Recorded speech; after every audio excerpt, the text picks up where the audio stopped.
Welcome to my channel. So today I'll be showing you how to prepare homemade oven smoked mackerel.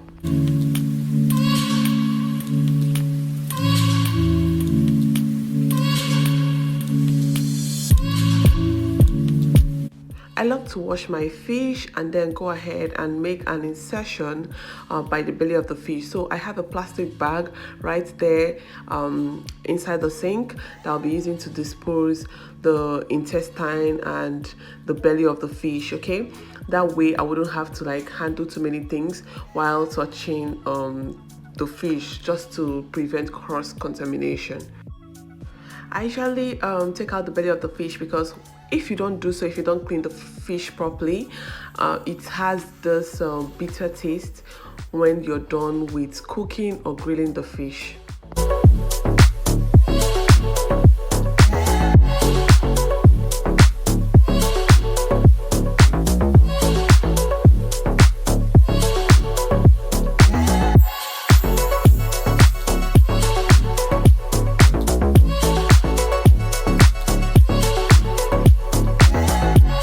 Moving on, I'll be using my kitchen scissors to cut off the fin of the fish, okay? But I will advise you not to touch the tail of the fish, and I will give you the reason why later, okay? I'm going to demonstrate why you shouldn't cut out the tail of the fish. Even if you don't like the tail of the fish, you can just leave it for when you're done with the grilling. And yeah, and I will be telling you why. I'll be demonstrating why you shouldn't do that. So to the head of the fish, I usually love to leave it intact.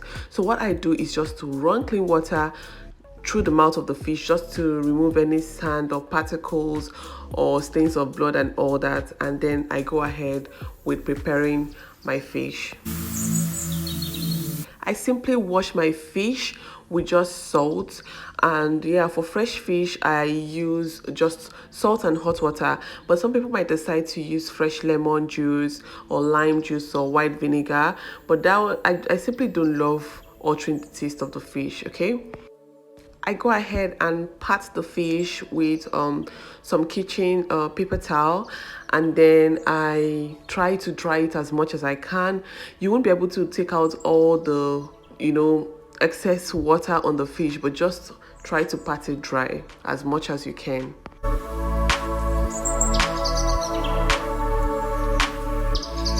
Usually before I start handling fish, I just go ahead and get all my utensils and spices ready.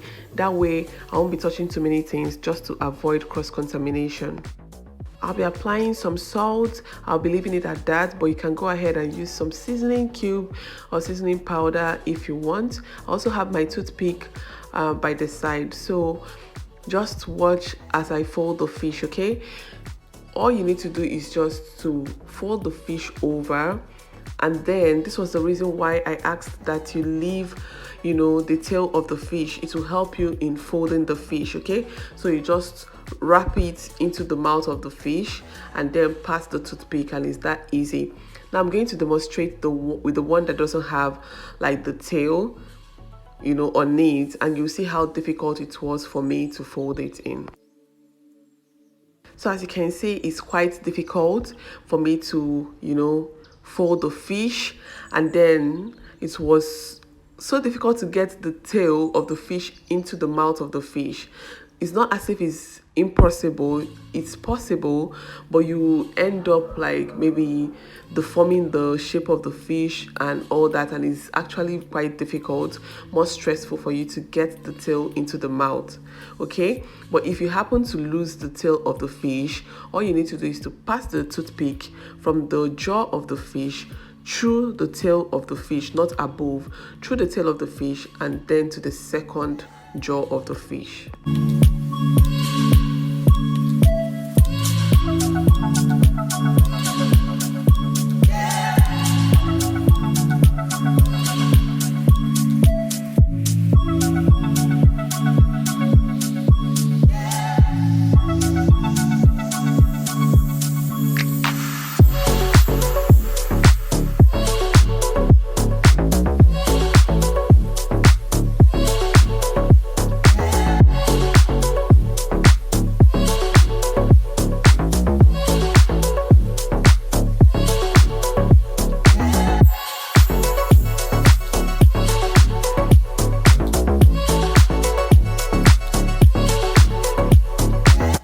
be draining out the excess water from the fish. So how I do that is to use the the railing of my oven and place it on top of a clean tray, and then I just place the fish on it just for it to drain some of the liquid it has in it. Okay, you can leave this overnight or leave it for a few hours so that it drains off the excess water. I'll be lining my oven tray also with some foil paper just for it to catch like the excess water that will be dripping out of the fish while grilling. I'll be heating up 2 pieces of charcoal for about 10 to 15 minutes.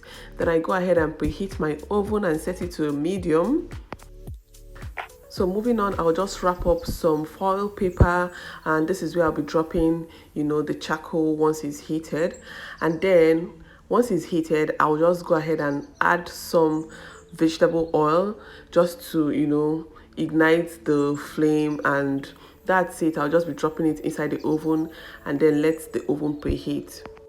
So the fish has been draining for about 30 to 40 minutes, and then I'll just use some vegetable oil just to rub off on the oven rack before I place the fish, okay, so that it doesn't stick on it. So I'll go ahead and place the fish right on top of the oven tray that I've already lined, but I'll push the fish right inside the oven so that it doesn't get to the point where I have the charcoal, so that the excess fluid doesn't quench the flame of the charcoal. Okay, so after about 25 to 30 minutes, I go ahead and flip the fish over and then let it grill for another 30 to 35 minutes depending on the temperature of the oven.